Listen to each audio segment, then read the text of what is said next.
ఇంక ఇతర పళ్ళు చూద్దాం. బొప్పాయి 100 గ్రాములు తీసుకుంటే 32 క్యాలరీలు శక్తి అన్నమాట.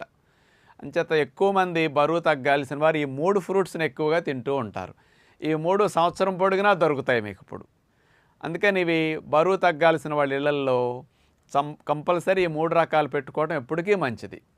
32 క్యాలరీలే బొప్పాయి. అంచేత తేలిగ్గా డైజెషన్ అవుతుంది, కమ్మగా రుచిగా అనిపిస్తుంది, విటమిన్స్ ఇవన్నీ కూడా బాగుంటాయి, ఆకలిని పుట్టించడానికి చాలా మంచిదన్నమాట. బత్తాయి ఇది ఒక సీజన్, కొంతకాలం పాటు దొరుకుతుంది. ఇది పోతే కమలాలు వస్తాయి. 100 గ్రాముల బత్తాయి 43 కిలో క్యాలరీలు శక్తి అన్నమాట. ఇది రసము తీసుకున్నా మనకు ఆ పిప్పి గింజలు తీసేగా వచ్చిన రసం చూసుకోవాలి 100 గ్రాములు. పైనాపిల్ అనాస పండు అంటారు దీన్ని. 100 గ్రాములు తీసుకుంటే 46 కిలో క్యాలరీల శక్తి.